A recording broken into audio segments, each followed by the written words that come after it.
Hello and welcome to Workshop Yoga.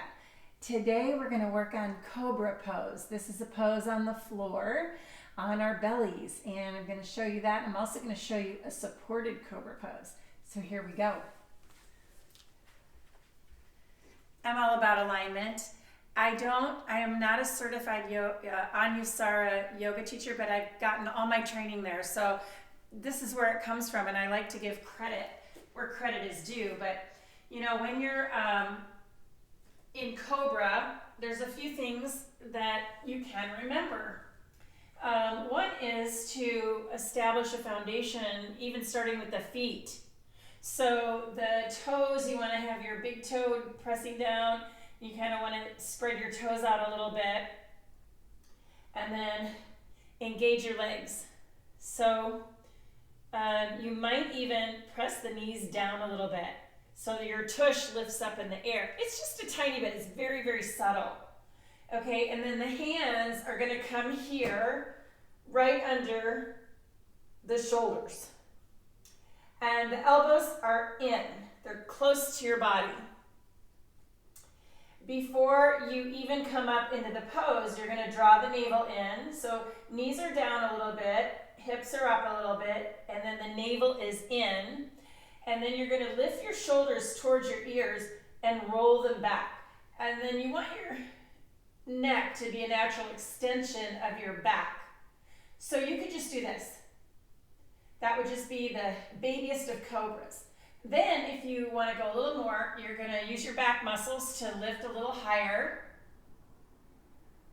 And remember the toes and the knees, the legs. So engage your legs a little bit. Keep your belly in, shoulders up and back. You could come up a little bit higher if you want. You don't have to. You can play with this. You can take your hands off the floor. Some people's backs are so strong that they can literally lift those shoulders like way, way up. I can't do that, but I can lift up higher like this. So if you're more of a back bender, you're gonna come into the full pose, and you'll notice I'm really trying to keep my shoulders back. In other words, they don't come up here towards your ears, they go down and back. And the elbows stay in. And then I'm gonna offer a supported Cobra Pose. And I'm using the blocks kind of in the middle height for both blocks.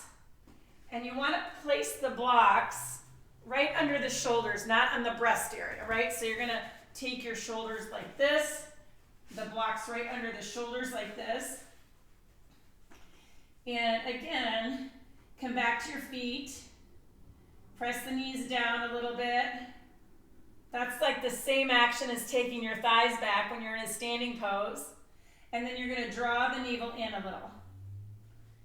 And then you can let go. And you can breathe in, and as you exhale, maybe you could let your heart melt a little bit more.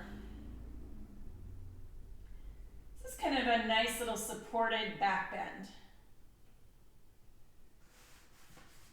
And I'll show you one more time. I like to start with my head on the floor. It just helps me get grounded. Feet are anchored, knees are anchored, belly's in, shoulders up, and they roll back. And then you come up into the pose. And you might come higher. There you go. That's Cobra. I'm going to show it to you facing you. So you can also see it at this angle.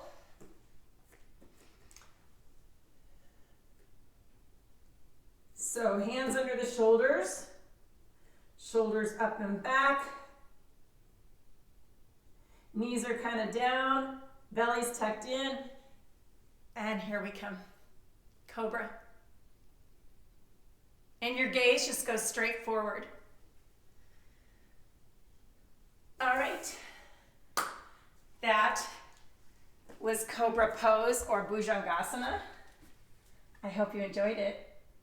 Until next time, namaste.